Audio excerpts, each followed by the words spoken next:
Shalom, damai di hati. Kita sudah masuk dalam perayaan minggu-minggu sengsara. Dan di minggu sengsara yang ketiga ini, ada sukacita, tetapi juga ada kasih karunia Tuhan yang melimpah. Dari Jemaat Gemim Bethel Winangun, kami akan menyampaikan berita firman Tuhan. Dan saat ini, sebelum kita membaca dan merenungkan firman, mari kita berdoa. Ya Tuhan, penebus kami yang telah menderita sengsara, tetapi juga yang memberikan keselamatan dan hikmat. Umat-Mu akan dihentar dalam satu bagian Alkitab, meyakini bahwa Engkau yang akan membukakan segala sesuatu ketika kami membaca dan merenungkan firman. Kuasai kami dengan kuasa Roh-Mu yang kudus. Di dalam nama Tuhan Yesus. Amin. Kita membaca di minggu sengsara yang ketiga ini dari Yesaya 44 ayat 21 sampai ayat yang ke-28. Firman Tuhan berkata demikian. Ingatlah semuanya ini, hai Yakub, sebab engkaulah hambaku, hai Israel. Aku telah membentuk engkau. Engkau adalah hambaku, hai Israel. Engkau tidak kulupakan. Aku telah menghapus segala dosa pemberontakanmu, seperti kabut diterbangkan angin, dan segala dosamu seperti awan yang tertiup. Kembalilah kepadaku, sebab aku telah menebus engkau. Bersorak-soraklah, hai langit, sebab Tuhan telah bertindak. Bertempik soraklah, hai rahim bumi. Bergembiralah dengan sorak-sorai, hai gunung-gunung. Hai hutan serta segala pohon di dalamnya. Sebab Tuhan telah menebus Yakub, dan Ia telah memperlihatkan keagungannya dalam hal Israel. Beginilah firman Tuhan, penebusmu yang membentuk engkau sejak dari kandungan. Akulah Tuhan yang menjadikan segala sesuatu, yang seorang diri membentangkan langit, yang menghamparkan bumi. Siapakah yang mendampingi aku? Akulah yang meniadakan tanda-tanda peramal pembohong dan mempermain-mainkan tukang-tukang tenung, yang membuat orang-orang bijaksana mundur ke belakang dan membalikkan pengetahuan mereka menjadi kebodohan. Akulah yang menguatkan perkataan hamba-hambaku dan melaksanakan keputusan-keputusan yang diberitakan utusan-utusanku, yang berkata tentang Yerusalem, baiklah ia didiami, dan tentang kota-kota Yehuda, baiklah ia dibangun. Aku mau mendirikan kembali reruntuhannya. Akulah yang berkata kepada tubir lautan, jadilah kering. Aku mau mengeringkan sungai-sungaimu. Akulah yang berkata tentang Kores, dia gembalaku. Segala kehendakku akan digenapinya. Dan dengan mengatakan tentang Yerusalem, baiklah ia dibangun, dan tentang bait suci, baiklah ia diletakkan dasarnya. Demikian firman Tuhan. Yang berbahagia ialah mereka yang mendengar dan yang melakukan firman-Nya. Shalom. Kita sudah ada di minggu sengsara yang ketiga. Peringatan minggu sengsara mempunyai maksud supaya jemaat memahami bahwa Allah di dalam Yesus Kristus sudah menebus umat manusia melalui jalan sengsara, jalan kematian dan kebangkitannya. Penebusannya membuat kita selamat, sejahtera, dan menikmati penghapusan dosa. Olehnya, berjalanlah dalam keselamatan Allah. Berjalanlah dalam rasa takut akan Allah. Berjalanlah sesuai dengan firman-Nya. Di minggu sengsara ketiga ini bacaan Alkitab kita dari Yesaya 44 ayat 21 sampai ayat 28. Yesaya termasuk dalam kitab-kitab nabi besar, dan kitab Yesaya ini dibagi dalam 3 bagian. Yaitu pertama apa yang disebut dengan proto Yesaya. Pasal 1 sampai 39. Kemudian yang kedua Deutero Yesaya pasal 40 sampai 55, dan yang ketiga apa yang disebut dengan Trito Yesaya dari pasal 56 sampai 66.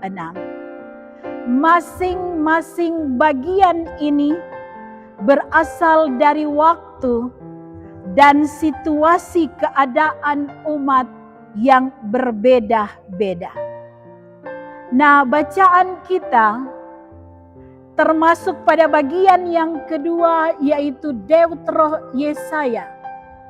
Dan pasal 44 ini saudara-saudara, jika kita melihat dan mencermati, maka ada 2 bagian besar yang tidak bisa dipisahkan satu dengan yang lain. Dari ayat 1 sampai ayat yang ke-20 berbicara soal Tuhan Allah mengasihi umatnya dan ia melebihi ilah-ilah palsu yang sia-sia. Ayat 21 sampai ayat yang ke-28 merujuk kepada tindakan-tindakan Allah. Dan situasi umat karena dia tergolong pada bagian yang kedua, yaitu pada Deutero Yesaya, yaitu umat waktu itu sedang berada dalam pembuangan. Dalam hidup di pembuangan, mereka hidup di tengah-tengah bangsa yang tidak mengenal Allah, dan karena keadaan ini membuat bangsa Israel takut, yang kadang-kala juga membuat iman mereka menjadi goncang. Mengapa demikian? Karena bangsa Israel selalu memandang segala sesuatu dari kekhawatiran dan memandang bahwa segala sesuatu dari kesulitan, masalah lebih besar daripada kuasa Allah. Sehingga melihat hal ini saudara-saudara, di minggu berjalan ini kita melihat bagian yang kedua, yaitu berbicara kepada Allah, berbicara kepada segala bangsa Israel melalui Nabi Yesaya. Bukan sekedar mengingatkan, bahwa ia mampu melakukan segalanya saat itu, tetapi juga mau mengingatkan sejarah masa lampau. Sejak dahulu, Allah telah melakukan segala yang dikehendakinya di bumi. Sehingga pada ayat yang ke-21 Allah berkata, "Engkau tidak kulupakan." Sejak zaman Abraham, Ishak dan Yakub, Allah sudah mengikat perjanjiannya bahwasanya dengan kasih setianya terhadap janji kepada umatnya, Allah telah menghapus segala pemberontakan mereka pada ayat yang ke-22 dan menebus mereka. Ayat 23, penebusan yang dilakukan oleh Allah membuat Nabi mengajak umatnya untuk memuliakan Tuhan. Kita melihat kata-kata yang dipakai. Langit dalam bahasa asli disebut samayim. Kemudian rahim bumi dalam bahasa asli disebut dengan tahilti. Yang menunjuk kepada bagian bawah bumi. Kemudian menunjuk kepada gunung-gunung, hutan dan semua pohonnya. Dan hutan dan semua pohonnya menunjuk kepada bagian tengah bumi. Jadi seluruh alam semesta dan seluruh di dalamnya diajak untuk bersorak-sorak.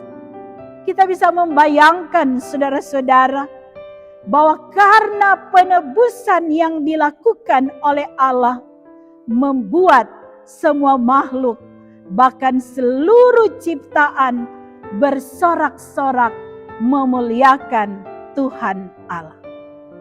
Ayat 24 sampai ayat yang ke-28. Bagian ini hendak menyatakan bahwa Tuhan sebagai penebusmu. Kata yang digunakan adalah kata Gaal, yang lebih berarti bahwa penebusan itu sedang, sementara, dan bertindak menebus umatnya. Tuhanlah satu-satunya yang mampu melakukan penebusan.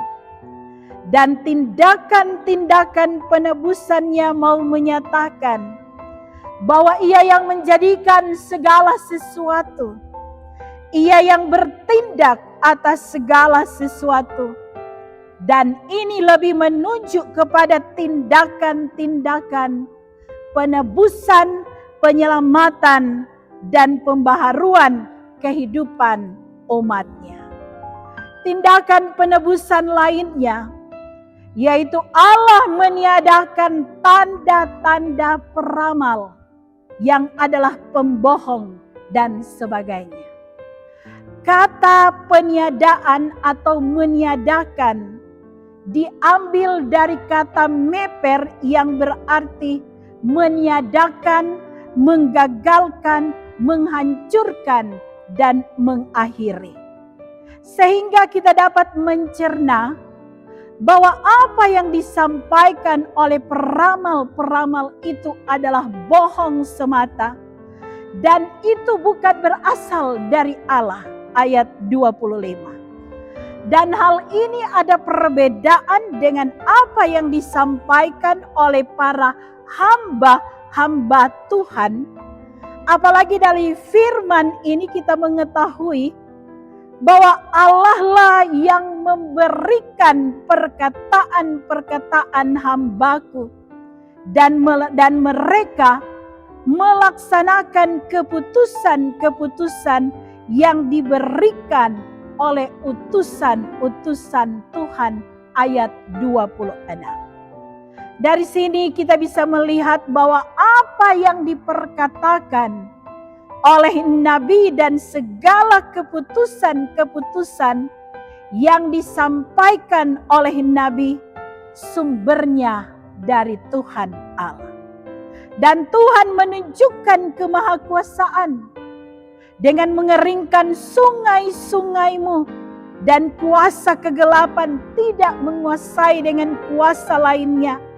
Sebab segala kuasa tunduk di bawah kuasa Allah. Ayat 27. Bagian akhir bacaan ini ayat 28. Tuhan Allah memakai Kores. Kores, saudara-saudara, adalah raja Persia yang kemudian mengizinkan Yehuda atau Israel kembali ke Yerusalem. Walaupun Kores bukan seorang raja Israel atau raja Yehuda, tetapi dia dipakai oleh Tuhan Allah menjadi gembala terhadap bangsa Israel untuk melaksanakan karya penebusan Allah bagi umatnya.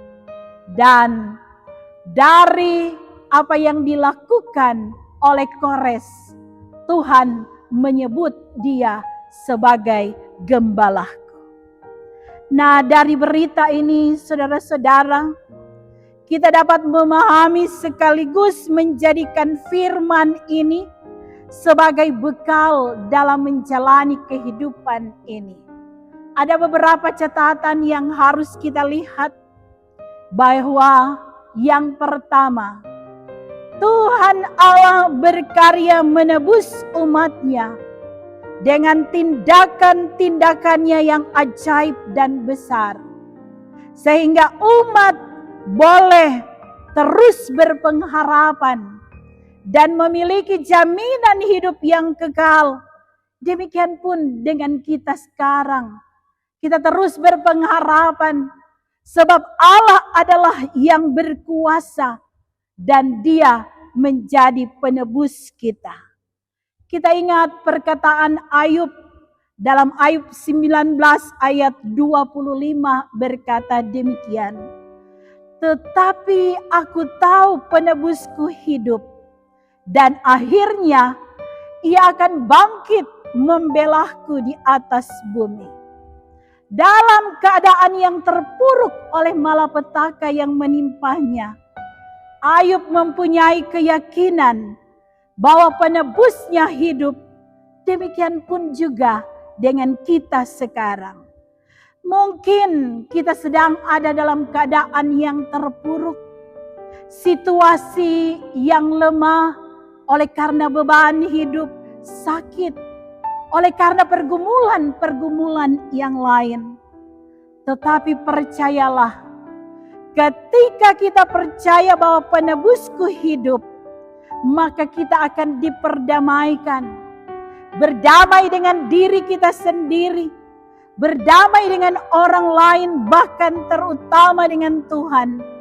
Maka kemenangan demi kemenangan akan menjadi bagian dalam hidup kita. Bagian yang kedua, jangan meragukan kemahakuasaan Tuhan dalam hidup kita. Bangsa Israel dibentuk dengan pembuangan, tetapi Tuhan tidak melupakan mereka. Kita pun mungkin Tuhan sedang membentuk kita dengan berbagai dinamika hidup yang kita hadapi. Tapi satu hal yang pasti, Dia tidak melupakan kita. Ia mengangkat dan memulihkan kehidupan, dan karena kemahakuasaannya, Ia melenyapkan kuasa-kuasa kegelapan yang mengganggu kehidupan orang percaya. Seperti dalam bacaan kita, Tuhan menunjukkan kemahakuasaannya dengan meniadakan tanda-tanda peramal yang adalah bohong semata. Bagian yang ketiga, Allah memakai siapa saja untuk menjadi alat berkat. Seperti Raja Kores, dipakai Allah untuk mengizinkan bangsa Israel untuk kembali ke Yerusalem dari tanah pembuangan. Kita meyakini setiap kita boleh menjadi berkat bagi sesama karena kita telah ditebus, oleh darah yang mahal, yakni darah Yesus Kristus. Olehnya, di minggu sengsara ketiga ini, marilah kita tunduk di bawah kuasa Tuhan. Amin. Mari kita berdoa. Betapa ajaib Engkau Tuhan dalam kemahakuasaan, dan Engkau menjadi penebus dalam kehidupan kami. Terangi kami dalam kuasa-Mu. Buatlah kami mengerti dan memahami setiap kebenaran firman-Mu. Jadikanlah kami alat-Mu untuk menjadi berkat, sehingga nama Tuhanlah yang dipermuliakan dalam kehidupan kami. Demi Kristus yang telah mati dan sengsara bagi kami berdoa mengucap syukur. Haleluya. Amin.